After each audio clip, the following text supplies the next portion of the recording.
Gracias.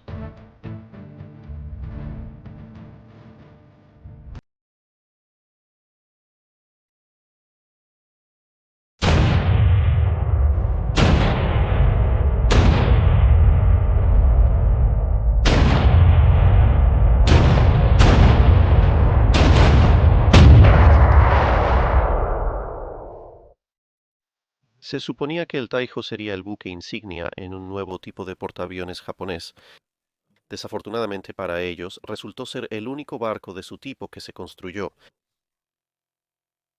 Curiosamente, mientras que la Marina estadounidense optó por cubiertas de vuelo sin blindaje en sus portaaviones de clase Yorktown y Essex, y los británicos optaron por cubiertas de vuelo blindadas en todo excepto en el Ark Royal, los japoneses, aunque sus portaaviones de preguerra estaban sin blindaje de la misma manera que los estadounidenses, habían decidido tomar un tercer camino en lo que respecta a su construcción de finales de los años 30 y de tiempo de guerra.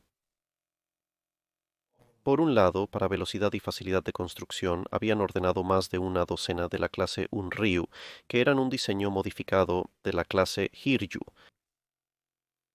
Estos barcos eran del tipo de cubierta de vuelo sin blindaje y eran evoluciones básicas de las filosofías de diseño japonesas hasta ese punto. Sin embargo, Taiho era un diseño de tipo Shikaku fuertemente modificado. Quizás anticipando premonitoriamente que sus portaaviones recibirían una gran cantidad de golpes, se suponía que el Taiho recibiría múltiples impactos y aún permanecería como una unidad de combate, y por esta razón llevaba una cubierta de vuelo blindada y un cinturón blindado. Así que los japoneses habían decidido por qué no ambos y estaban construyendo portaaviones blindados y no blindados al mismo tiempo, aunque el mayor gasto y complejidad técnica de la clase Taiho significaba que solo Taiho y 5 de una variante mejorada iban a ser construidos junto a los 15 Unryus. Solo un poco de una nota al margen, pero creo que las convenciones de nombres japoneses necesitan un poco más de reconocimiento, ya que para la mayoría de las personas Taiho simplemente suena como otra palabra japonesa, mientras que si realmente investigas la traducción, significa Gran Fénix, que en realidad es un nombre bastante impresionante para un barco, y cuando vuelves a revisar muchas de las convenciones de nombres de barcos capitales japoneses durante la Segunda Guerra Mundial, muchos de estos barcos en realidad tienen nombres que suenan muy geniales, así como el estándar de nombrar un barco después de un estado o ciudad que a mucha gente en todo el mundo parecía gustarle hacer con sus barcos navales. En comparación con el Shikaku en el que se basaba, el Taiho sacrificó alrededor de un escuadrón de aviones a cambio de su armadura, siendo capaz de llevar aproximadamente 65 aviones al combate. La armadura del barco tenía una cubierta superior de 3 pulgadas de espesor y una cubierta inferior con una placa de armadura de 1.3 pulgadas. Además, una correa de armadura de espesor variable corría a lo largo del costado del barco, siendo de poco más de 2 pulgadas sobre los espacios de maquinaria y de 6 pulgadas sobre los espacios de la revista. Este tipo de armadura lateral pesada estaba en realidad en exceso incluso de los portaaviones blindados británicos y era uno de varios defectos de diseño presentes en el Taiho. Podrías notar en las imágenes que te hemos estado mostrando que el Taiho parece estar bastante bajo en el agua en comparación con la mayoría de los otros portaaviones, incluyendo los británicos que se sitúan bastante alto sobre el agua, y esto fue como resultado del peso de esa armadura lateral.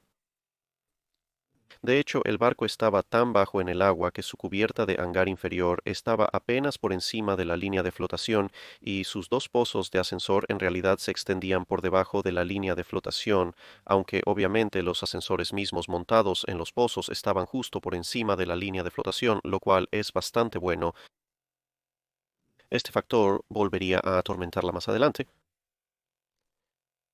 Además, mientras que los depósitos de bombas y torpedos, como explicamos anteriormente, estaban fuertemente protegidos por armadura, los tanques de combustible para el combustible de aviación utilizado por sus aviones estaban solo parcialmente protegidos, y esto también volvería a atormentarla en su última batalla.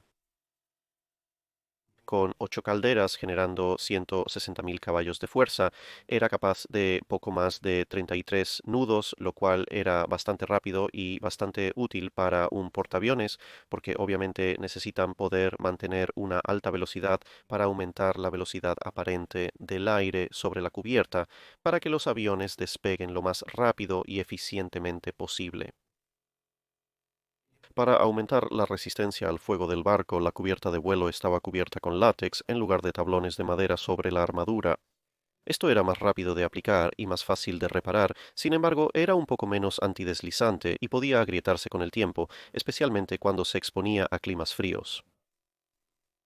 También se suponía que debía estar equipada con catapultas para ayudar a sus aviones a despegar. Sin embargo, un diseño de catapulta viable no estaba listo para cuando se construyó, por lo que en su lugar colocaron un montón de cohetes en las áreas de almacenamiento para ayudar a los aviones a despegar de esa manera, es decir, solo amarra un par de cohetes al costado del avión, como el papel de contacto azul, retírate y espera que el piloto sea lo suficientemente bueno para mantener el avión bajo control hasta que pueda desechar los cohetes. Para la defensa, el Taiho estaría equipado con varios conjuntos de radares, junto con una batería secundaria antiaérea de 12 cañones antiaéreos de 3.9 pulgadas en 6 torretas gemelas, 3 en cada lado, y un total de 51 de los bastante lamentables cañones antiaéreos de 25 milímetros en 17 montajes triples, aunque para ser perfectamente honestos, probablemente podrían simplemente no haberlos instalado o tal vez intercambiar ese peso por otros cañones antiaéreos, literalmente cualquier otro cañón antiaéreo, y habría tenido un efecto más beneficioso. El diseño del Taiho se completó antes de la Segunda Guerra Mundial. Se colocó antes de que Japón entrara en la Segunda Guerra Mundial con el ataque a Pearl Harbor el 10 de julio de 1941. Sería lanzada en abril de 1943 y puesta en servicio en marzo de 1944. Sin embargo, en comparación con la flota con la que se suponía que debía entrar en servicio, que habría contado con más de 20 portaaviones según los diversos planes que había hecho la Marina japonesa, para mediados de 1944 la situación era algo diferente, ya que la Marina de los Estados Unidos había tenido algo que decir sobre el número de portaaviones que aún poseía la Marina Imperial japonesa. Así que solo 3 meses después de su puesta en servicio, el Taiho se encontraría participando en la batalla del Mar de Filipinas en junio de 1944. En la mañana del 19 de junio, el Taiho estaba lanzando sus aviones para formar parte de la segunda ola de ataque japonesa. Sin embargo, su destino no fue ser atacada por aviones de portaaviones americanos, sino más bien por submarinos, ya que el United States Ship Alba Corps había avistado los portaaviones esa misma mañana y se había estado preparando para un disparo. A estas alturas, la oficina de armamento había sido arrastrada a la realidad a regañadientes por varios capitanes de submarinos de la Marina de los Estados Unidos, y el Albuquerque disparó una salva de 6 torpedos al portaaviones.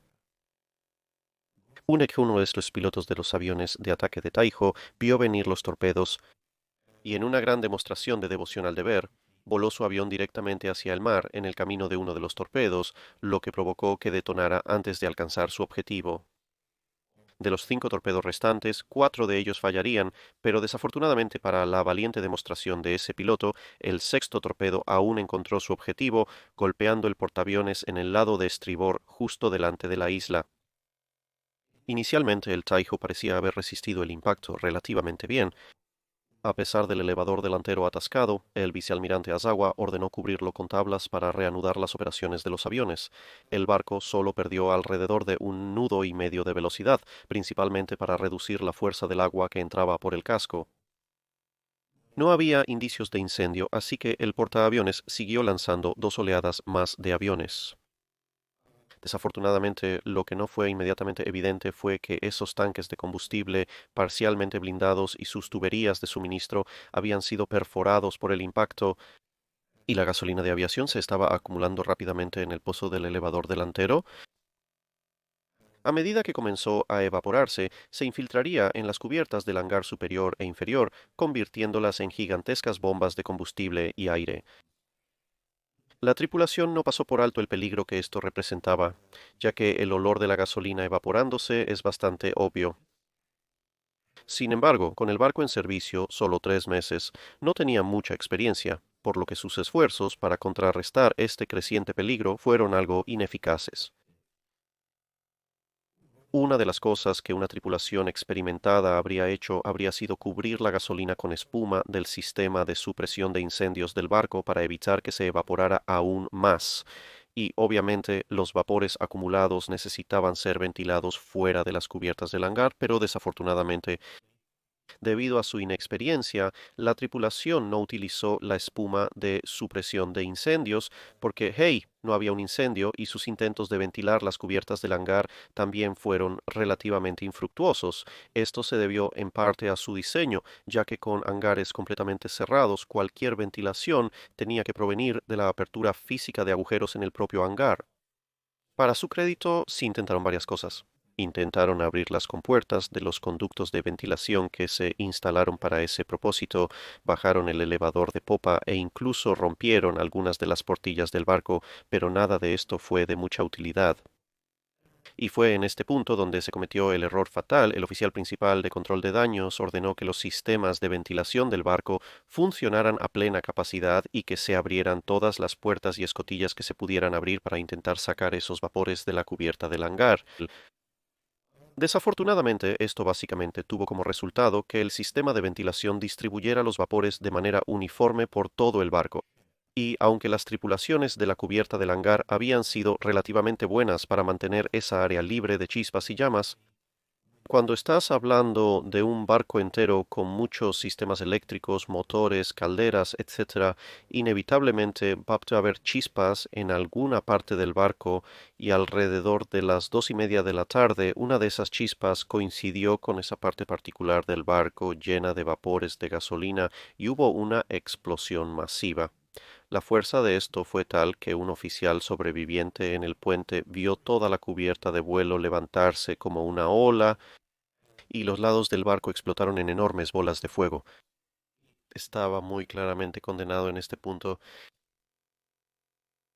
Aunque los destructores y el crucero Haguro se llevaron a tantos supervivientes como pudieron, una segunda explosión masiva atravesó el barco unas 2 horas después y se hundiría de popa primero, llevándose a 650 de su complemento de 2150 con ella. Aunque los defectos en su diseño contribuyeron a su caída, especialmente los pozos de los ascensores de aeronaves que estaban tan bajos que permitieron que el combustible, la gasolina y el agua de mar se acumularan en ellos después del impacto del torpedo, el factor contribuyente principal a su pérdida fue el pobre control de daños exhibido por su tripulación relativamente inexperta.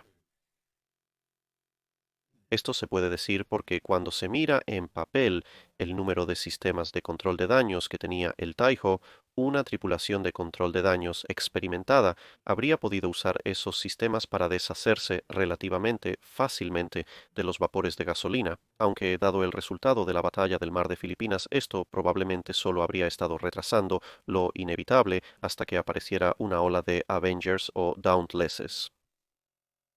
Esto contrasta significativamente con la excelente formación y esfuerzo de las tripulaciones de control de daños en los portaaviones estadounidenses que a menudo pudieron llevar sus barcos a casa a pesar de los terribles niveles de daño. El Franklin y el Bunker Hill son obviamente las palabras clave a las que recurrir para ese tipo particular de incidente, pero incluso cuando se miran los portaaviones que se perdieron como el Yorktown o el Lexington, incluso en estos barcos, los esfuerzos de control de daños lograron mantener a flote los barcos durante periodos de tiempo considerables y resultaron en que se salvara la mayoría de sus tripulaciones. Finalmente, entonces, el Taiho y su destino resaltan una lección muy importante que la mayoría de las marinas se ven obligadas a aprender o se les recuerda violentamente en varios puntos durante su historia, y es que puedes tener el barco más grande, más desagradable, más fuertemente armado, más fuertemente blindado, más tecnológicamente avanzado, pero finalmente si tu tripulación no está a la altura, realmente no tienes nada que valga la pena llamar una máquina de combate. Así que siempre recuerda tratar y entrenar bien a tus tripulaciones y entonces tanto la tripulación como el barco volverán a casa al final de la operación. Eso es todo para este video, gracias por verlo. Si tienes un comentario o sugerencia para revisar un barco, déjanos saber en los comentarios abajo. No olvides etiquetar tu pregunta con Q y A si quieres dejar una pregunta para el dique seco,